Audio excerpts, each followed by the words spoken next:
सत्संगत जी, प्यार से कहना धन निरंकार जी। सत्संग के प्रति रुचि है, ये जो सुमिरन में ध्यान सबका, ये परमात्मा के साथ, इस निरंकार के साथ ये जो एक अपना रिश्ता बनाने के लिए जब सुमिरन करते हैं या ध्यान जोड़ते हैं और अपने किए गए सारे भी कोई भी अगर कुकर्म हो या दिमाग में ख्याल तक कोई अगर गलत किसी के लिए आया हो, जब उसके लिए अपने आप को ये बख्शवाने वाली बात सुमिरन में और सेवा भी साथ ही साथ चाहे किसी रूप में भी करने को मिले, चाहे वो एक अपने मन से शुरू करके कि भाव रखे कि दुनिया में कोई भी हो, हम कभी उसके काम आए तो उसकी मदद नहीं कर रहे हैं। ये समर्पित भाव से एक अपने आप को समर्पण करके इस परमात्मा के लिए कि परमात्मा तेरा ही अंश हर एक में है, हम सब आत्माएं हैं। तो ये शरीर चाहे कितने भिन्न भिन्न अलग दिखते हों, कोई किसी को के प्रति अपनी आस्था रखता है या पहरावे, कल्चर या रंग में किसी कोई भी तरह का जो भेदभाव है, अगर इस परमात्मा ने अपना ही अंश हर एक में डाला है तो फिर कैसे कोई हमसे कम अच्छा होगा, हर कोई हमसे ज़्यादा श्रेष्ठ है। तो हमें जहाँ ये पता लगता है कि हमने हर एक के लिए सेवा भाव रखना है, ये अपने शरीर को भी उस उपयोग में लाएं कि किसी की उस तरह मदद नहीं, सेवा करें, अपने मन में ऐसे भाव लाएं जिससे पूरे मानवता के लिए हम कल्याण के रास्ते पर चलें। एक हमारे पास जो भी आर्थिक रूप में ये धन है उसको भी उसी में लगाएं जो परोपकार के लिए ही हो। तो दातार यही कृपा करे कि ये जो मन में हमारे भाव है, ये जो एक हमारी रिस्पॉन्सिबिलिटी है कि एक मनुष्य बन के आए हैं, तो मनुष्य वाले गुण हमारे अंदर हों, प्यार का, नम्रता का, दिल को विशाल करने की बात, एक अपने आप को इस तरह परमात्मा के साथ जोड़कर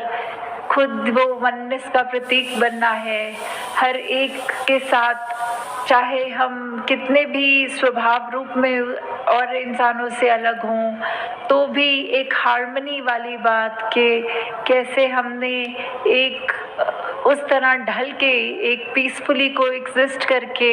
एक दूसरे का सहयोग करके यहाँ अपना जीवन बिताना है। वहीं एक संसार इतना खूबसूरत जो है, हमने अपने दिलों में हर एक के लिए इतनी बड़ी दीवार बना ली है अपने मन में ही कि हम खुद उन दीवारों में बंद कर बैठ गए हैं। हम कैसे फिर एक दुनिया में वो प्रतीक बनेंगे जो एक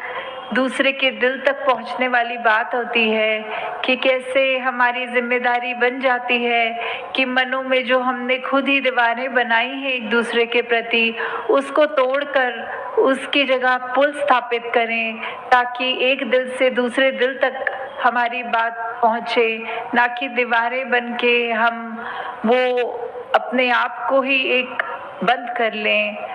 तो जहाँ ये भी बात आती है, साथ में एक समदृष्टि वाला भाव जो संतों का रहता है कि कोई फर्क नहीं किसी में, हर कोई अपने हैं, ये वसुदैव कुटुंबकम की बात, पूरा विश्व अपना है, ये एक ही परमात्मा के नूर से जब पूरा जग उपजा है तो हर एक में वही अपनेपन की बात, हर एक से जब भी हम मिलें ऐसा ही लगे कि हम आईना देख रहे हैं। कैसे ये परमात्मा तो एक है, चाहे हम अपनी आस्था किसी भी धर्म के रूप में, कहीं पे भी मजहब, जो भी हमारी श्रद्धा है, जैसे भी मानते हैं, तो बात तो वही है कि वाहिद एक ही अल्लाह है, एक ही परम पिता प्रभु परमात्मा निरंकार है। ये एक, इसको जब हम जान लेंगे तो हमारी एक जो अपनी जर्नी है उसको जानने के बाद शुरू होती है एक भक्ति हमारी, ये जानने के बाद कि हम कहाँ से आए हैं, कहाँ को जाना है, जी रहे हैं तो किस में जी रहे हैं और बाद में अंत होने में कहाँ जाना है। कैसे फिर वो पता जब लग जाता है कि हम क्या हैं, हम अपने आप को सिर्फ शरीर माने बैठे हैं, पर शरीर ने तो किसी एक दिन ख़त्म हो जाना है। तो क्या हम ख़त्म हो गए? नहीं, हमारी ये जो आत्मा है, इसने तो इस परमात्मा के अंदर ही जाके मिलना है। और ये कैसे मिलना है? वो जीते जी हमें जब ये ब्रह्म ज्ञान के रूपी ये दात जब मिलती है, जब ब्रह्म ज्ञान हमारे जीवन में उतरता है, तो हमें समझ में आता है कि ये जो हमने इतने फर्क मन में बनाए हुए हैं, मेरे तेरे का भाव, ये जो मन में नफरतें रखी हैं, ये सब का कोई मायना नहीं है। हमें सिर्फ और सिर्फ ये अमन एकता के प्रति समर्पित होके जीवन को जीना है। हमने अपने मन में अभिमान को नहीं, अपने मन में एक प्यार को ही उपजाना है। हमने कैसे इस परमात्मा के साथ एकमिक हो जाना है, और हर समय ये जब एहसास रहता है कि ये हर जगह है, हमारे अंग संग है, तो फिर वो ही बात आ जाती है कि हम जब ये जान चुके हैं किसमें सांस ले रहे हैं, क्या है जो शुरू से था अंत तक रहेगा, तो फिर हमें भी अपना ये पता लगेगा कि कैसे जितना ज़्यादा हम ये बात एहसास में रखें कि परमात्मा अंग संग है, तो हम उतना ही ज़्यादा अपने जीवन को साफ जी सकते हैं। हम अपने मन में सिर्फ एक अच्छे विचार रखकर अपने दिमाग के ख्यालों को भी वो साफ करने वाली बात, अपने व्यवहार में भी सिर्फ मधुरता, अपने व्यवहार से दूसरों को एक कंफर्ट देना, आराम देने वाली बात, दूसरों के आंसू पोंछने वाली बात, कि कैसे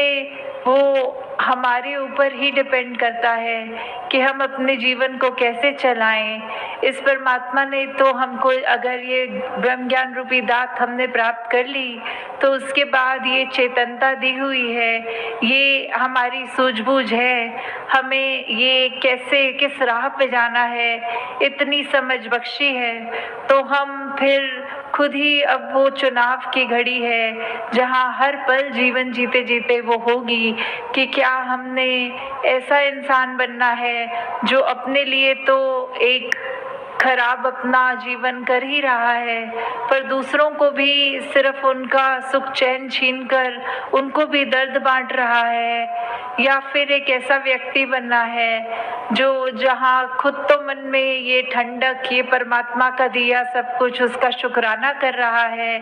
और साथ ही ये दूसरे के मन में भी जब जब भी कभी किसी से भी संपर्क होए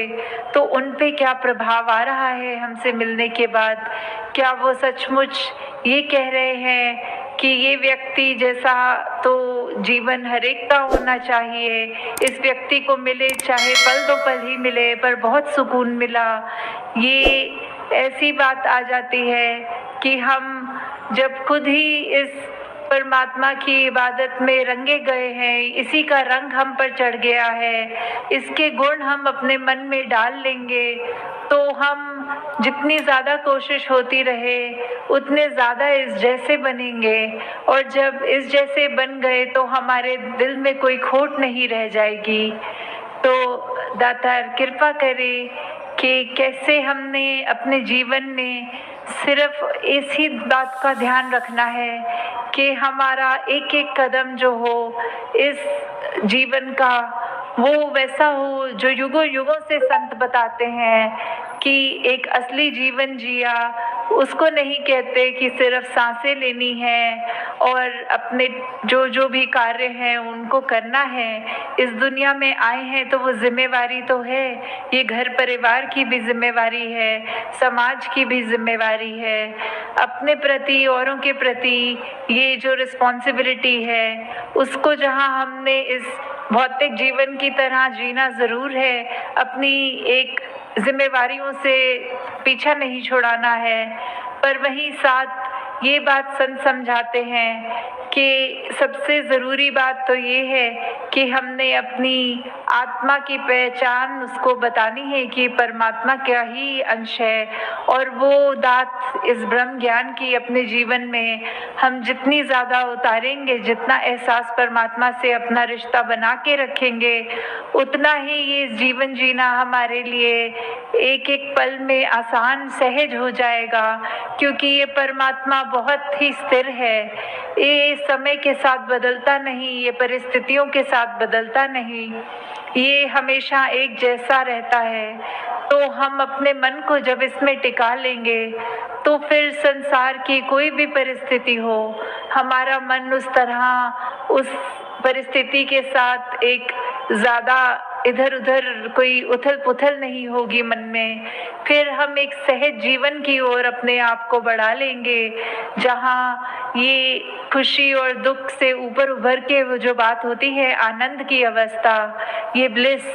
कि कैसे हमें फिर एक वो बात कि हमारा जीवन खुद ऐसा बन जाए जैसे संतों का रहा है। हमारा जीवन सिर्फ और सिर्फ परोपकार के लिए, हमारा मन, हमारी सोच, हमारा व्यवहार, हमारे कर्म, सब कुछ सिर्फ एक औरों के लिए, औरों के जीवन को किस तरह हम खुशनुमा बना सकें, उसमें जब लग जाता है, हम अपने आप को फिर एक अहंकार में चूर नहीं, अपने आप में वो दास भावना लाते हैं कि हम क्या किसी के लिए कुछ कर सकते हैं। ये तो दातार ने कृपा करी है कि हमसे